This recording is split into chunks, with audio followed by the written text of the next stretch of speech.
રાધે રાધે મિત્રો, જો તમારે પણ તમારા પીએફનું પેન્શન ઉપાડવું હોય તો કઈ રીતે તમે ઉપાડી શકો એની વાત આપણે આ વિડીયોમાં કરવાની છે। અને જો તમારે પીએફના બધા જ રૂપિયા ઉપાડવા હોય તો એના માટેના કેટલાક જરૂરી નિયમોની વાત પણ આપણે આ વિડીયોમાં કરવાની છે।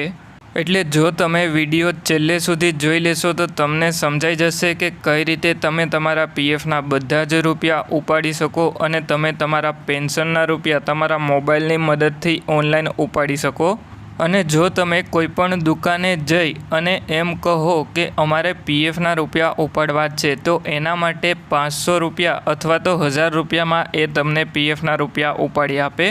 એટલા માટે જો તમારે તમારા પીએફના બધા જ કામ જાતે કરવા હોય તો તમે આપણા ચેનલને સબસ્ક્રાઈબ કરી અને વિડીયોને એક લાઈક કરી દેજો। અને આપણું એકમાત્ર ચેનલ એવું છે જે ગુજરાતી ભાષામાં પીએફના વિડીયો બનાવે છે। એટલે હવે પીએફના રૂપિયા ઉપાડવા માટે સૌથી પહેલાં તો તમારે તમારા મોબાઈલમાં કોઈપણ એક બ્રાઉઝર ઓપન કરી અને એમાં તમારે યુએએન લોગિન કરીને સર્ચ કરી લેવાનું। એટલે પછી તમારા મોબાઈલમાં કંઈક આ રીતે સ્ક્રીન જોવા મળી જશે। હવે તમારે આ પહેલી વેબસાઇટ ઉપર એક વખત ક્લિક કરી લેવાનું એટલે તમારા મોબાઈલમાં અલર્ટ જોવા મળી જશે।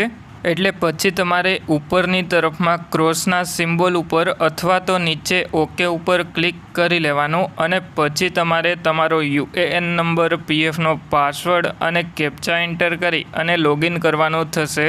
એટલે હવે તમારે તમારો યુએએન નંબર 12 આંકડાનો તમારી પગારની સ્લિપમાં જોવા મળી જશે। એ 12 આંકડાનો યુએએન નંબર એન્ટર કરી અને પાસવર્ડ એન્ટર કરવાનો। જો પાસવર્ડ ભૂલાઈ ગયો હોય તો નીચેની તરફમાં ફોરગોટ પાસવર્ડ ઉપર એક વખત ક્લિક કરી લેવાનું અને પછીની જે પ્રોસેસ છે એના ઉપર મેં વિડીયો બનાવેલો છે એની લિંક તમને આ વિડીયોના ડિસ્ક્રિપ્શનમાં જોવા મળી જશે। હવે ઉપરની તરફમાં આ જે કેપ્ચા છે એ નીચે એન્ટર કરી અને નીચે સાઇન ઇન ઉપર ક્લિક કરી લેવાનું એટલે તમારા મોબાઈલ નંબર ઉપર ઓટીપી મેસેજમાં આવી જશે। એ ઓટીપી તમારે એન્ટર કરવાનો થશે અને જે ઓટીપી આઈડી હોય એ તમને મેસેજમાં જોવા મળી જશે, પણ તમારે 6 આંકડાનો ઓટીપી એન્ટર કરી અને નીચેની તરફમાં સબમિટ ઉપર ક્લિક કરી લેવાનું એટલે તમે તમારા પીએફ એકાઉન્ટમાં લોગિન થઈ જશો। એટલે પછી તમને તમારા મોબાઈલમાં કંઈક આ રીતે સ્ક્રીન જોવા મળી જશે। હવે તમારે તમારો યુએએન નંબર, તમારું નામ, તમારી જન્મ તારીખ આ બધી જ ડિટેલ જોવા મળી જશે। એટલે પછી આપણે પીએફના રૂપિયા ઉપાડવા માટે ઓનલાઈન સર્વિસીસ ઉપર એક વખત ક્લિક કરી અને ક્લેમ ઉપર એક વખત ક્લિક કરી લેવાનું થશે। એની પહેલાં જે જરૂરી નિયમો છે એ હું તમને જણાવી દઉં। એટલે એમાં જો તમારે તમારા પીએફના બધા જ રૂપિયા ઉપાડવા હોય તો જે પણ કંપનીના પીએફના બધા જ રૂપિયા ઉપાડવા હોય એ કંપનીમાં તમારી ડેટ ઓફ એક્ઝિટ તમે અપડેટ કરેલી હોવી જોઈએ। તો હવે આપણે ચેક કરી લઈએ કે આપણી ડેટ ઓફ એક્ઝિટ અપડેટ કરેલી છે કે અપડેટ કરવાની બાકી છે। એના માટે આપણે વ્યૂ ઉપર ક્લિક કરી અને સર્વિસ હિસ્ટ્રી ઉપર એક વખત ક્લિક કરી લેવાનું એટલે પછી તમને તમે જેટલી પણ કંપનીમાં કામ કરેલું હોય એ બધી કંપની જોવા મળી જશે। એટલે આપણે 3 કંપનીમાં જે કામ કરેલું છે એ 3 કંપની જોવા મળી રહી છે।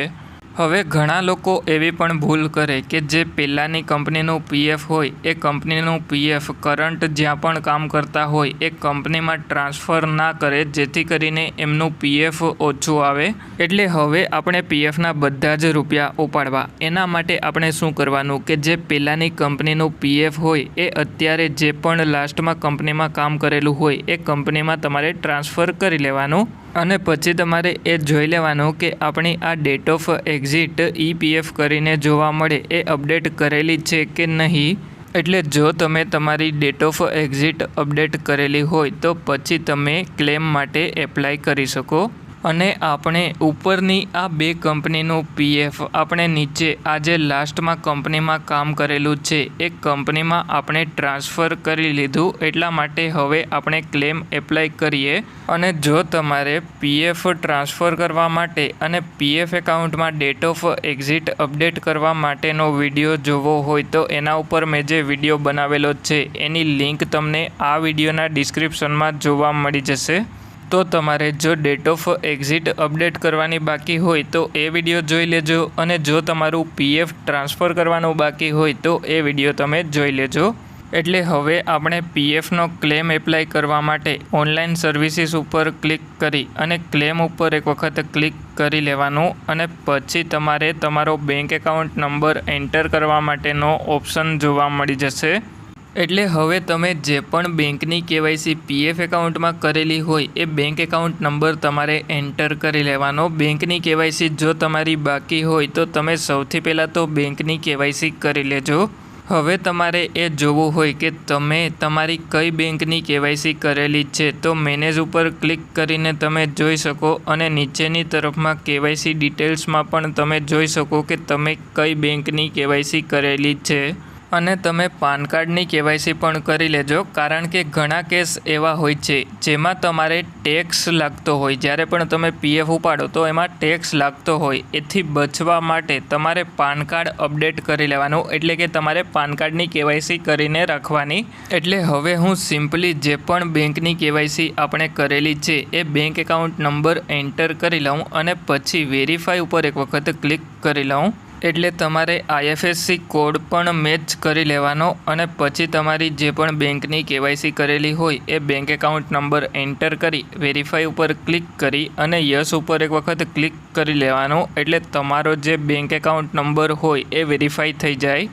એટલે પછી તમારે નીચેની તરફમાં સર્વિસ ડિટેલ્સ જોવા મળી જશે અને પછી તમને એમાં date of joining, date of exit અને રીઝન ઓફ લિવિંગ પણ જોવા મળી જશે. એટલે પછી હવે તમારે પ્રોસીડ ફોર ઓનલાઈન ક્લેમ ઉપર નીચેની તરફમાં એક વખત ક્લિક કરી લેવાનું. જેવા ક્લિક કરો એના પછી તમને ક્લેમ એપ્લાય કરવા માટેના ઓપ્શન જોવા મળી જશે. એટલે હવે હું પ્રોસીડ ફોર ઓનલાઈન ક્લેમ ઉપર એક વખત ક્લિક કરી લઉં. એટલે પછી આપણે આઈ want to apply four select claim option ઉપર એક વખત આપણે ક્લિક કરી લેવાનું. એટલે પછી જેવા સિલેક્ટ ક્લેમ ઓપ્શન ઉપર ક્લિક કરીએ એના પછી આપણે ઓનલી પીએફ વિડ્રોવલ ફોર્મ 19 કરીને ઓપ્શન જોવા મળી જશે. એનાથી તમે તમારા પીએફના બધા જ રૂપિયા ઉપાડી શકો. અને પછી નીચેની તરફમાં તમને ઓનલી પેન્શન વિડ્રોવલ કરીને ફોર્મ 10C જોવા મળી જશે. એનાથી તમે તમારા પેન્શનના રૂપિયા ઉપાડવા માટેનો ક્લેમ એપ્લાય કરી શકો. એટલે હવે સૌથી પહેલાં તો આપણે બધા જ પીએફના રૂપિયા ઉપાડવા માટે ઓનલી પીએફ વિડ્રોવલ ફોર્મ 19 કરીને પહેલો જે ઓપ્શન છે એ સિલેક્ટ કરી લઈએ. અને ઘણા લોકોને નોકરી ચાલુ હોય ત્યારે ક્લેમ એપ્લાય કરવો હોય તો પીએફ એડવાન્સ ફોર્મ 31 કરીને જે ઓપ્શન જોવા મળે એ સિલેક્ટ કરી અને તમારે એડવાન્સમાં પીએફ ઉપાડી લેવાનું. એટલે હવે આપણે પીએફના બધા જ રૂપિયા ઉપાડવા માટે ઓનલી પીએફ વિડ્રોવલ ફોર્મ 19 વાળો ઓપ્શન એક વખત સિલેક્ટ કરી લઈએ અને પછી આપણે ફોર્મ 15G અપલોડ કરવા માટેનો ઓપ્શન જોવા મળી જશે. એની પહેલાં હું તમને પાસબુકમાં બતાવી દઉં કે જ્યારે પણ તમે પીએફના બધા જ રૂપિયા ઉપાડવા માટે ક્લેમ કરો ત્યારે કયા કયા એવા રૂપિયા હોય જે તમારા પીએફ એકાઉન્ટમાંથી બેંક એકાઉન્ટમાં ટ્રાન્સફર કરવામાં આવે. તો એમાં સૌથી પહેલાં તો એમ્પ્લોયી શેરના બધા જ રૂપિયા, પછી એમ્પ્લોયર શેરના બધા જ રૂપિયા અને નીચેની તરફમાં તમને ઇન્ટરેસ્ટના જે બધા જ રૂપિયા હોય એ બધા રૂપિયા તમારા ઉપડી જાય. એટલે આપણા એમ્પ્લોયી શેરમાં 29,000 જેવા રૂપિયા પડેલા છે અને એમ્પ્લોયર શેરમાં 9,000 જેટલા રૂપિયા પડેલા છે. એ બધાનું ટોટલ થઈ અને જે પીએફનો ટોટલ આવતો હોય એ બધા જ રૂપિયા તમારા બેંક એકાઉન્ટમાં ટ્રાન્સફર કરી આપવામાં આવે. અને એની ઉપર ઇન્ટરેસ્ટમાં આપણે અત્યારે 0 જોવા મળી રહ્યું છે, પરંતુ આ અપડેટ નથી થયું એટલા માટે 0 બતાવે છે.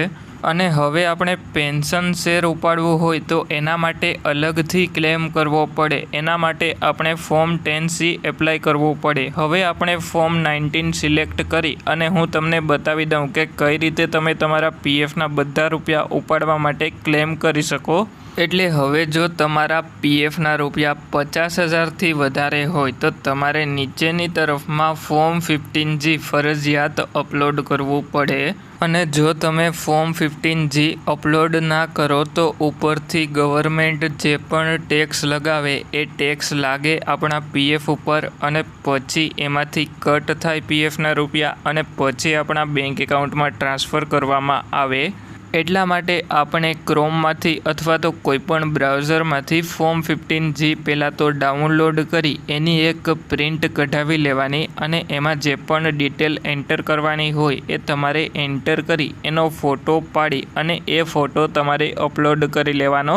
એટલે આ સિમ્પલ પ્રોસેસથી તમારે ફોર્મ 15G અપલોડ કરી લેવાનો, જેથી કરીને તમારા પીએફના રૂપિયા જ્યારે બેંક એકાઉન્ટમાં ટ્રાન્સફર કરવામાં આવે ત્યારે એમાંથી તમારા કટ થઈ અને ના આવે.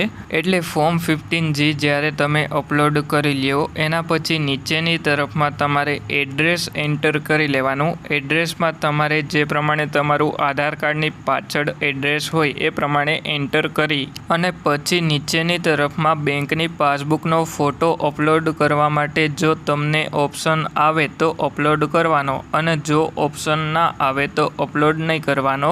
કારણ કે ઘણો ટાઈમ પહેલાં જેમણે બેંકની કેવાયસી કરેલી હોય તો એમને અપલોડ કરવા માટેનો ઓપ્શન આવે છે અને અત્યારે જો હાલમાં તમે કેવાયસી કરેલી હોય તો તમારે ઓપ્શન નહીં આવે.